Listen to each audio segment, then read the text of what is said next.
Hello, BookTube. It has been so long. I'm sorry. This is the longest I've ever gone without uploading a video since I started BookTube, and I'm coming up on my 2-year anniversary, actually, which I just realized. I've been gone for a long time. A lot has been going on in my life. I got married last month. That was crazy, and weddings are a lot of work. I don't recommend that you do them. It ended up being worth it in the end. But I haven't had much time for BookTube. I've been working a lot. Just had a lot going on. I'm back now. The wedding is over. I still have a ton of thank you notes to write, but they'll get done eventually. I'm feeling a little weird and a little out of practice today. It's very strange. Really quickly today, though, I totally missed my August wrap-up because September was so insane. I never got around to it. And now it's October, so I also have to do my September wrap-up. I didn't read as much as I normally do during these months. I still read quite a bit, but not like crazy 15 to 20 books a lot. So I'm going to try and mash these two together. We'll see how it goes. And I'm going to try and make it really quick. So let's get started. Even though I know which month I read these books in, I'm kind of going to do them by genre a little bit because it's kind of easier for me to talk about them that way.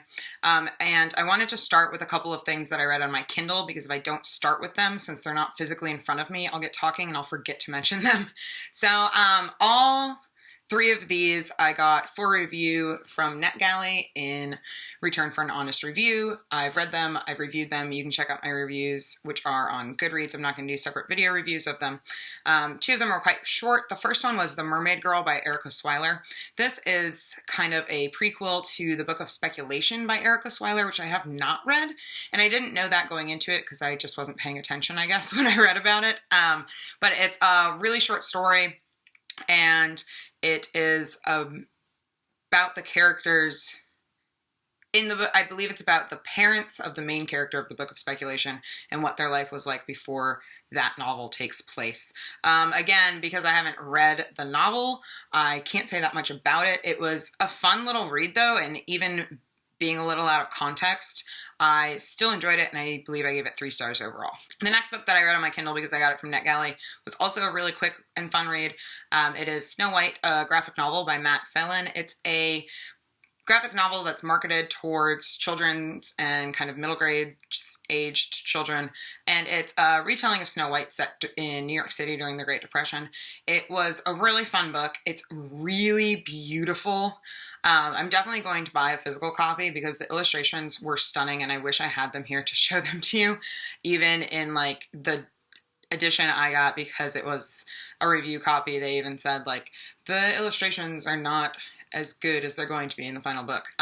Really beautiful art, really nice telling of Snow White. It was very traditional, stuck kind of to the origins of Snow White, but really well done, and I really enjoyed that, and I think I gave that 3.5 stars overall. The next book that I got from NetGalley I was really excited to get my hands on as soon as I heard about it before it was even released, and it was just published a couple months ago, I believe, and that is The Fire This Time, A New Generation Speaks About Race, and this is an essay collection edited by Jesmyn Ward, and it is, obviously the title of the book is a play off of James Baldwin's The Fire Next Time, and this is a collection of essays written by contemporary Black authors speaking kind of to the crisis in America right now with race relations and with the police shootings and all of that. It was a really beautiful collection. Again, I have a full review on Goodreads that I will link down below. I can't say that I enjoyed reading it because it's not something like, it's not a topic that anyone I don't think enjoys talking about, but it's a really, really important book right now, and I highly recommend that everyone pick it up. It's so important. It moved me so much. It made me think about these issues in a light that I maybe wouldn't have considered before, and I was so impressed with every single one of the essays, so I highly recommend that. I read 3 poetry collections over the past couple of months. The first one is Pepper Girl by John Terry Gadsden. This is published by Yes Yes Books, whose poetry collections I really adore. This was a really awesome little collection. It's super tiny. Little pamphlet, and her poems were so wonderful, really brief, but very moving, and I can highly recommend this. The next one is also published by SES Books, but I didn't enjoy it quite as much, and that's Panic Attack USA by Nate Slauson. This is a little bit of a longer collection. This was kind of very, like, I don't really know how to describe it. It was a little grungy and a little almost like rock and roll to me. I have a hard time talking about poetry. I didn't enjoy it quite as much, but I definitely didn't hate it. I think I gave it 3 stars in the end. The last one is definitely my favorite, I think, since I read the last Nikki Finney collection I read. Since I read Head Off and Split by Nikki Finney, which I have a full review of. This is my favorite poetry collection I think I've read since then. And I picked this up on a complete whim a few months ago in my bookstore. And it is Forest Primeval by Vive Francis. I believe that's how you pronounce her name. These poems blew me away. There's a little bit of something for everyone in here. Some of the poems are kind of fairy tale retellings or based in fairy tale. There's a lot about being a woman and being a black woman, and they're just really stunning poems, and she's a very, very talented poet. This is a collection, again, that I had never heard of and that I picked up on a complete whim, so I highly recommend it, and if you have any questions about it, I'm happy to talk about it. I might do a review of it soon. I have to get caught up on, like, all the videos that I've neglected, and then I'm going to do a bunch of reviews, I promise. I read a couple of classics. First is a children's classic, and that's Peter Pan by J.M. Barrie. Jen from Jen Campbell recently did a read-along for this. This is my favorite children's story and always has been. I hadn't read it in probably about 4 or 5 years, and it was an interesting reread for me. Some things popped out at me that maybe didn't when I was younger. I still love the story. There are definitely some problematic things going on here in regards to Native peoples and things like that. But still love Peter Pan, so I enjoyed that. This edition's gorgeous, and I was happy to have an excuse to reread it. I also read Candide by Voltaire. I've heard really wonderful things about Candide. I've been meaning to read this book for, like, probably 10 years, and I just didn't enjoy it as much as I thought I was going to. I think I really would have enjoyed studying this book in a classroom setting. I think that some of the satire probably went over my head, no matter how hard I tried to familiarize myself with it. And it's very, very humorous, and at first I was really into it, but the type of humor and the type of jokes and the characterizations kind of got repetitive to me, even though it's such a short book. So I think I gave this one 2 stars overall. Next, I have some sci-fi and fantasy books. I, of course, read N.K. Jemisin's The Obelisk Gate. I pre-ordered this. This is the sequel to the 5th season by N.K. Jemisin. It's the 2nd book in the Broken Earth trilogy, and I loved it. We get a look into some of the same characters from the first book. Some new characters are introduced. Totally action-packed, still with really great character development, really kick-ass female characters, and I'm in love with this series. Cannot wait for the 3rd and final book. Another fantasy author who I love, who I revisited this month, was Robin Hobb. I read all 3 of these towards the end of August, beginning of September, and this is the Tawny Man trilogy. So it is Fool's Errand, The Golden Fool, and Fool's Fate. This is kind of a follow-up trilogy to the, the original Farseer trilogy, which begins with Assassin's Apprentice. So if you haven't read those, there's no real point in me telling you what these are about, but I absolutely loved them. I was moved to tears. I enjoyed this so much more than I enjoyed the original Farseer trilogy, so I highly recommend that if you're reading Farseer, because I have seen a lot of people reading that recently around, and you're not quite into it, stick with it so you can get to the end of that, just so you can read The Live Ship Traders and these books. Absolutely blew me away. All 3 of them. Fabulous. The last book that I read that would kind of fall into the fantasy category is Deathless by Catherine M. Valente. This I read in August. I do remember that. It was my favorite book that I read in August. I gave this book 5 stars. Catherine M. Valente never lets me down. I have not read a bad sentence from that woman.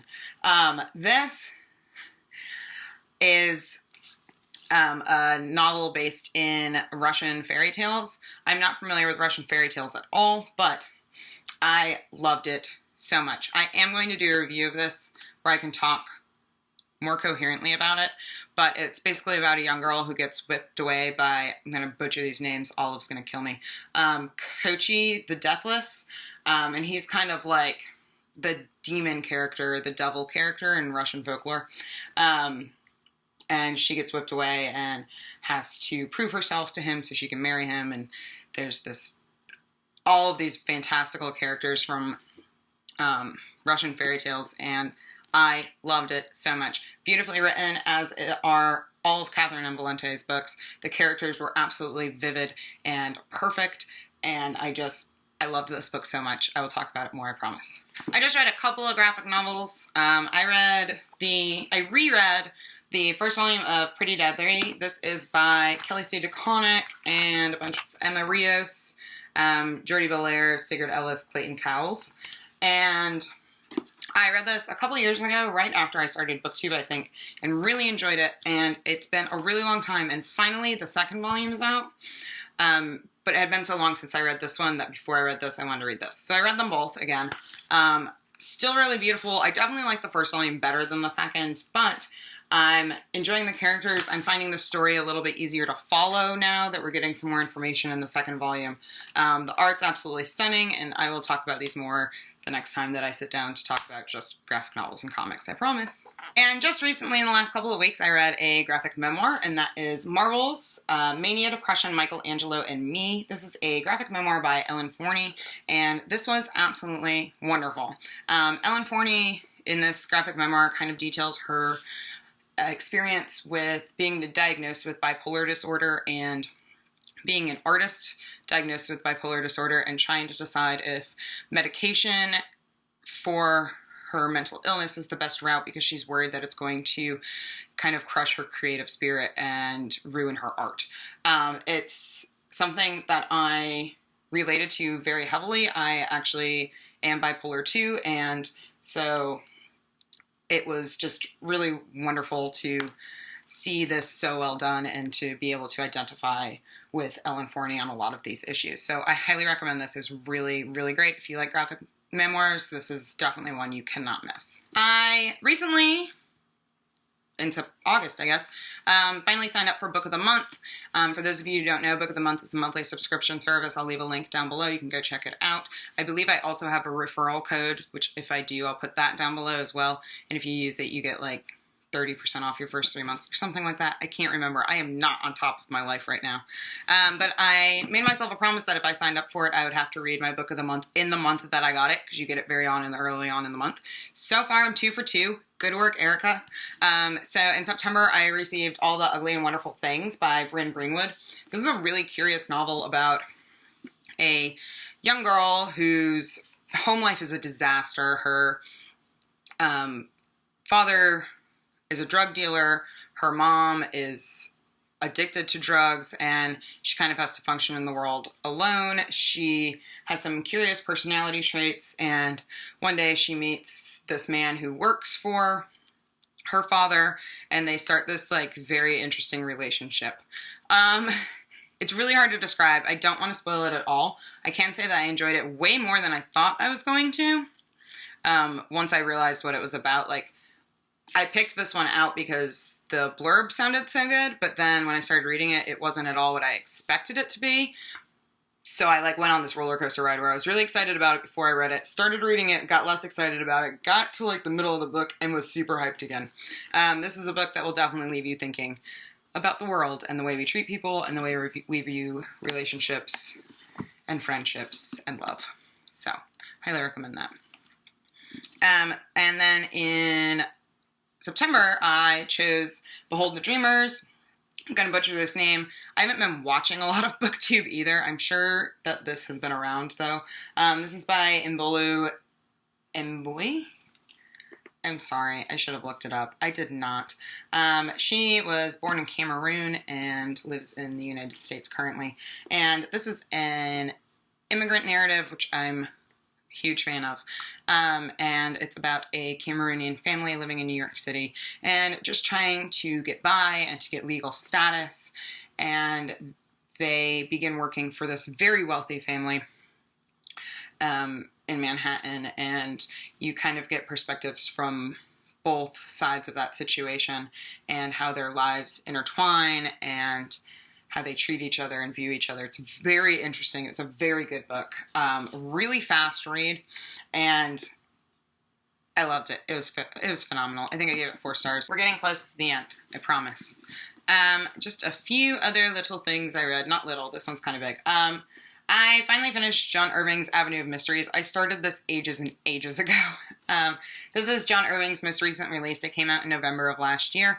For those of you who might be new here or don't know me, I am a huge John Irving fan, and I believe that this is the 13th of his novels that I've read, and I was really nervous about this going in because the premise sounded a little out of his comfort zone, and that made me uncomfortable. This is the story of a Mexican man who's traveling in the Philippines and encountering some weird characters in the Philippines, but meanwhile he's looking back on his kind of twisted childhood in Mexico and the United States. And it's very strange. The characterizations are very typical of John Irving novels, though, so that at least felt familiar to me. It's a little strange for him to do something with such a wide geographical range, if that makes sense, but it didn't let me down. I definitely didn't hate it. I think I gave it 3 stars. I liked it. It was good. I read a historical fiction novel, which is weird for me. This is Margaret the First by Daniel Dutton, and this is historical fiction about Margaret Cavendish, who was a lady author in the 18th century. I started really liking this in the beginning. I was really into it. And then I just lost interest and I no longer really wanted to read it, and therefore I did not enjoy like the last half of it that much. I can't at this moment, because I think I read this at like the beginning of August, I can't put my finger on what I didn't like about it.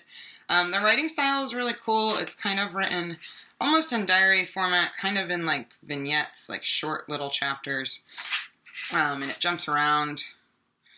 It skips over years and time, and it was interesting. I just didn't love it the way that I thought I was going to. But I'm not a big historical fiction reader, so I might be the problem in this situation. I also read a thriller, which is something I never read, and I read In the Woods by Tana French. Really enjoyed this. Can't stop thinking about the characters in this. It was absolutely perfect. So I'm so glad that I finally started the Dublin Murder Squad series, of which this is book 1. I am currently listening to the second book in the series on audiobook. I actually just started it today, but I'm already like 4 hours into it. It's also very good so far. And lastly, I have a little novella I finished right on the last day of September, and this is Irlanda by Espito Freire. She is a Spanish author, and this was translated by Toshia Kami from Spanish into English. This blew my mind. This book is published by Fairytale Review Press, whose publications I'm very interested in, and this was amazing. It's about a girl named Natalia who travels over the summer to live with her cousins after the death of her sister, and they live in this old country house and are fixing it up, and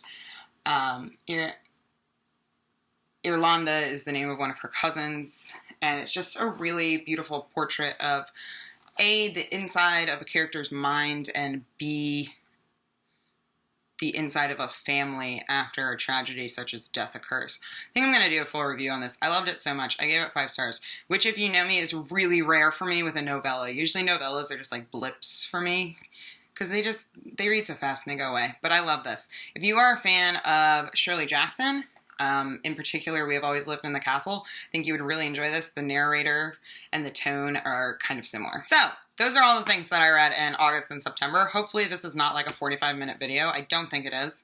Nope, I'm at 21 minutes of raw footage, so that's good news. I miss you all a lot. I'm going to be back. I have a giant book haul to do. I went a little insane, and that's going to be fun. And yay, I'm so happy to be back. If you have any questions about any of these books, I know I went through them super fast, but if you have any questions or have read any of them and would like to discuss them in the comments, you know I'm always here to do that. Again, I will link reviews down below where relevant, and I will be back soon with like my regularly scheduled programming. Not regularly scheduled at all though, but I'll be publishing like more than 1 video a month, hopefully. Let's knock on wood there. Alright, see you later. Bye.